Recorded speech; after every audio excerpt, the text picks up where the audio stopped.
Hello friends, welcome back to the YouTube channel dictation club. आज का dictation आनंद मासिक पत्रिका अंक 32 से लिया गया है, जो कि अलग अलग स्पीड में आपको मिल जाएगा।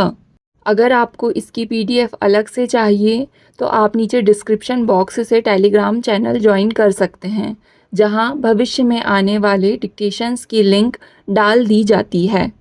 साथ ही चैनल में आपको अन्य प्लेलिस्ट मिल जाएगी, जिसकी लिंक आपको डिस्क्रिप्शन बॉक्स में मिल जाएगी, जैसे रामधारी गुप्ता खंड 1, रामधारी गुप्ता खंड 2, न्यूज़पेपर डिक्टेशन, आनंद मासिक पत्रिका के विभिन्न अंक, जो कि अभी कुछ अंक कंप्लीट हो चुके हैं। इसके अलावा आउटलाइन के शॉर्ट्स भी मिल जाएंगे। तो ज़्यादा समय ना लेते हुए डिक्टेशन स्टार्ट करते हैं 5 सेकंड के बाद।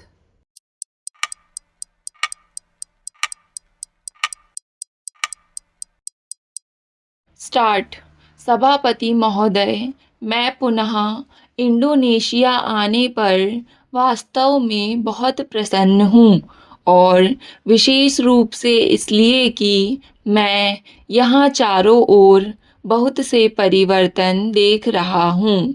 महल से जाते हुए ही मैंने देखा कि नगर कितना बढ़ गया है।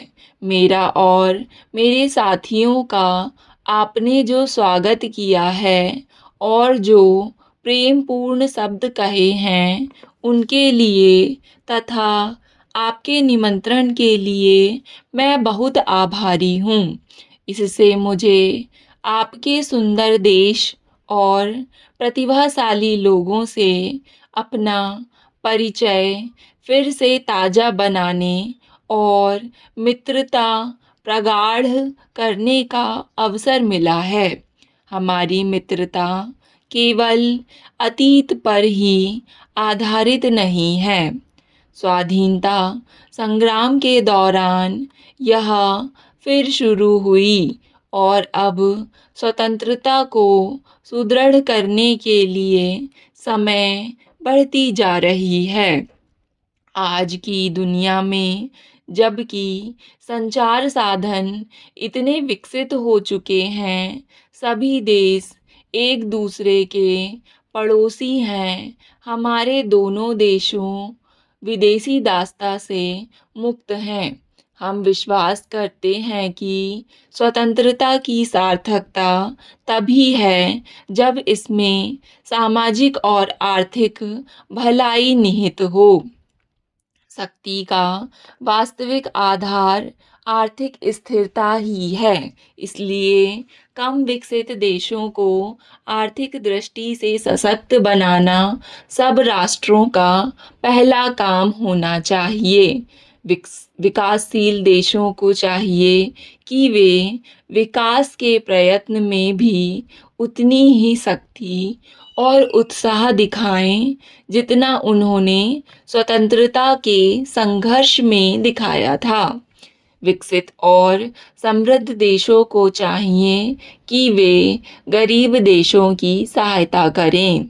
मानव जाति के इतिहास में यह पहला अवसर है कि उसे भूमि और समुद्र के साधनों को उपयोग करने का ही नहीं, बल्कि नए संसाधन पैदा करने का ज्ञान और शक्ति भी प्राप्त है। सब लोगों के लिए अपार साधन उपलब्ध हैं और आपस में एक दूसरे के मुकाबले की आवश्यकता नहीं, लेकिन यह परमावश्यक है कि ये संसाधन समान रूप से सब में बांटे जाएं। इस तरह के सर्वतोमुखी विकास से केवल हमारे अपने अपने देश की जनता की ही भलाई नहीं होगी, बल्कि इससे शांति और मित्रता का एक नया और अनोखा वातावरण पैदा होगा। हमारे देशों को आर्थिक कठिनाइयों से जूझना पड़ा, लेकिन अब वे उन पर नियंत्रण कर पाते जा रहे हैं। मुझे राजभोज के दौरान आपके राष्ट्रपति से यह जानकर बहुत हर्ष हुआ कि इंडोनेशिया ने खेती-बाड़ी में बहुत उन्नति की है। हमने भी भारत में केवल कृषि ही नहीं, अन्य क्षेत्रों में भी काफ़ी प्रगति की है और प्रयत्न में लगे हैं।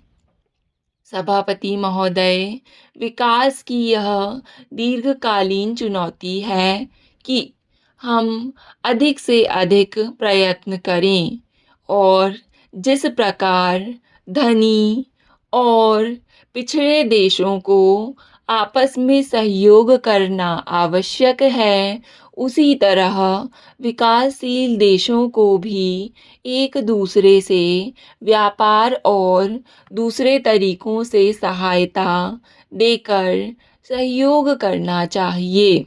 हमारे लिए अपने साधन और कौशल को आपसी लाभ के लिए बांटना संभव होना चाहिए। इस प्रकार के द्विपक्षीय सहयोग का परिणाम यह होगा कि क्षेत्रीय आर्थिक सहयोग के लिए बहुत से देशों में आपस में समझौते होंगे। सामाजिक लक्ष्य सिद्ध करने के लिए आंतरिक एकता और बाहरी खतरे से मुक्ति भी बेहद आवश्यक है। संसार के 7 बड़े देशों में से 5 एशिया में हैं और उनमें इंडोनेशिया और भारत की भी गिनती होती है। हम आशा करते हैं कि हमारा सारा क्षेत्र शांति और सहयोग का क्षेत्र होगा, जिस पर किसी बाहरी शक्ति का ना तो दबाव होगा और जहां ना किसी का तनाव और आपसी विरोध होगा। तनाव तब होता है जब कोई देश दूसरे देश के मामलों में हस्तक्षेप करे।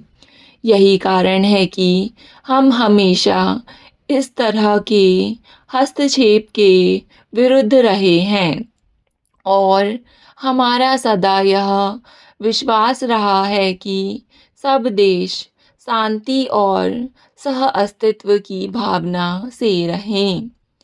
जिन सिद्धांतों पर हमारी विदेश नीति आधारित है, उनमें से एक सिद्धांत गुटनिरपेक्षता है। हम सैनिक गठबंधन से बाहर रहे हैं क्योंकि हम समझते हैं कि इस तरह के गठबंधनों से थोड़ी देर के लिए सुरक्षा का धोखा हो जाता है। वास्तव शक्ति कभी नहीं प्राप्त होती। आजकल शक्ति शून्यता या रिक्तता की बहुत चर्चा है और किसी क्षेत्र से विभिन्न राष्ट्रों की सेनाएं हट जाने से जो रिक्तता हो सकती है, उसके बारे में मुझसे प्रश्न पूछे गए हैं। मैं यह भविष्यवाणी नहीं कर सकती कि क्या होगा, लेकिन यह कहा जा सकता है कि जब अंग्रेजों ने भारत छोड़ा और हॉलैंड ने इंडोनेशिया छोड़ा, तो उससे दोनों देशों में शक्ति शून्यता आ गई। लेकिन हमारे राष्ट्रों ने इसे तत्काल भर दिया। मुझे इसमें तनिक भी संदेह नहीं कि इस क्षेत्र के देश इस रिक्तता को स्वयं भर सकते हैं। एशिया में 2 युद्ध हो चुके हैं। वियतनाम में एक आशा की किरण फूटी है। कोई भी समझौता हो, यह निश्चय है कि इससे कई चुनौतियां, नई समस्याएं सामने आएंगी। हम सबको इस तरह की समस्याओं को हल करने में सहायता करनी चाहिए। उपसभापति जी, हमारे विशेषज्ञों ने कहा है कि जिन देशों में पहले शिक्षा का विकास हुआ है, वहाँ शेष विकास बड़ी सरलता से हुआ है और जिन देशों में शिक्षा का विकास नहीं हुआ, केवल पैसा मिलता रहा, उनको तो उसके कुछ और ही परिणाम हो सकते हैं। एक एक देश का नाम लेकर बता सकता हूँ, लेकिन देश का नाम लेना ठीक नहीं है। हमारे देश में पैसा बाद में आया, जो बौद्धिक विकास है, आर्थिक विकास है, उसको पहली प्राथमिकता दी गई। यह हमारे पुराने इतिहास से स्पष्ट है और लोग भी इसको मानने लगे हैं कि जो प्राथमिकता भारत में ली गई है हमारे इतिहास के द्वारा, वह सही है। तो जब आप विकास की बात मानते हैं, तो आपको अपनी प्राइमरी स्कूल की बात तो सोचनी ही चाहिए। प्राइमरी स्कूल को कितने सरपंच देखते हैं, गाँवों को लोग देखते हैं, उसके बारे में कोई भी आंकड़े रखते हैं। मुझे याद है, जब हम गाँवों में भाषण देने जाते थे, तो प्राइमरी स्कूलों से मेज़ें और कुर्सियाँ हमारी बैठक में उठाकर लाई जाती थीं और स्कूल के बच्चों की छुट्टी हो जाती थी। तो यह कोई तरीका नहीं होता है और जब वहाँ आपको पौष्टिक आहार देना है, तो मैं तो नहीं करूँगा। डिक्टेशन पसंद आए तो वीडियो को लाइक तथा चैनल को सब्सक्राइब ज़रूर करें। धन्यवाद।